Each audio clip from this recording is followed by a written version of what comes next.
Mardi de la semaine quinquagésima. La règle fondamentale de la vie chrétienne est, comme presque chaque page de l'Évangile nous le dit, que nous devons vivre hors du monde, nous séparer du monde, haïr le monde. Le monde et cette terre impliquent Abraham, notre modèle sublime, est commandé par Dieu de quitter. C'est cette Babylone de notre exil et de notre captivité, où nous sommes assaillis de danger.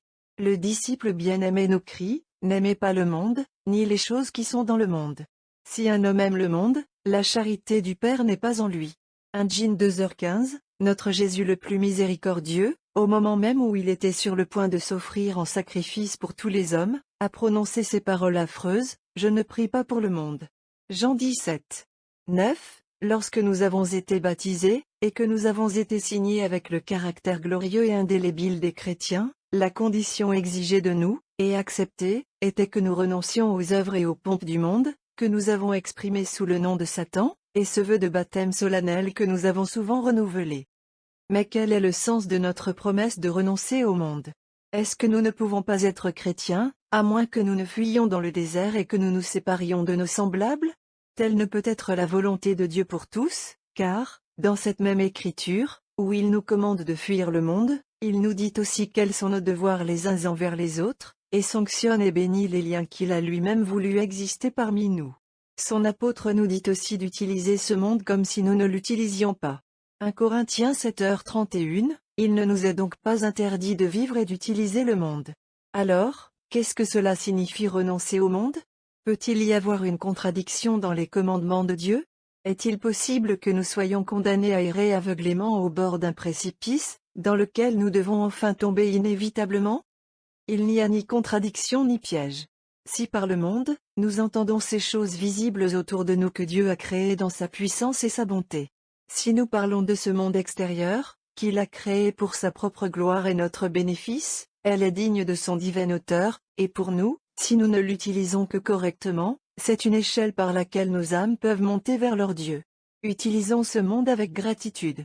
Passez par là, sans en faire l'objet de notre espérance. Ne gaspillez pas sur elle cet amour que Dieu seul mérite. Et soyez toujours conscients que nous ne sommes pas faits pour cela, mais pour un autre et un monde plus heureux. Mais la majorité des hommes ne sont pas aussi prudents dans leur utilisation du monde. Leurs cœurs sont fixés sur elle, et non sur le ciel. C'est pourquoi, lorsque le Créateur a daigné venir dans ce monde, afin qu'il puisse le sauver, le monde ne le connaissait pas. Jean 1h10, les hommes ont été appelés d'après le nom de l'objet de leur amour. Ils fermaient les yeux sur la lumière. Ils sont devenus des ténèbres, Dieu les appelle le monde. En ce sens, donc, le monde est tout ce qui est opposé à notre Seigneur Jésus-Christ, qui refuse de le reconnaître et qui résiste à sa direction divine. Ces fausses maximes qui tendent à affaiblir l'amour de Dieu dans nos âmes. Qui recommandent les vanités qui attachent nos cœurs à cette vie présente. Qui pleurent tout ce qui peut nous élever au-dessus de nos faiblesses ou de nos vices.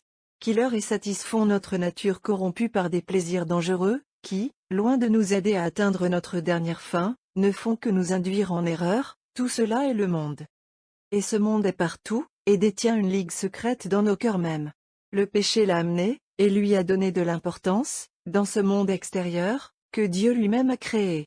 Maintenant, nous devons la conquérir, et la piétiner, sinon nous périrons avec elle. Il n'y a pas d'être neutre. Nous devons être ses ennemis, ou ses esclaves. Pendant ces 3 jours, ses triomphes sont effrayants. Et des milliers de ceux qui, lors de leur baptême, lui ont juré une inimitié éternelle, s'enrôlent eux-mêmes dans ses votants. Prions pour eux. Mais tremblons aussi pour nous-mêmes. Et pour que notre courage ne nous manque pas, méditons sur ces paroles consolantes que notre Sauveur, lors de sa dernière scène, a adressées à son Père éternel. Il parle de ses disciples, et il dit, « Père, je leur ai donné ta parole, et le monde les a haïs, parce qu'ils ne sont pas du monde, comme je ne suis pas non plus du monde.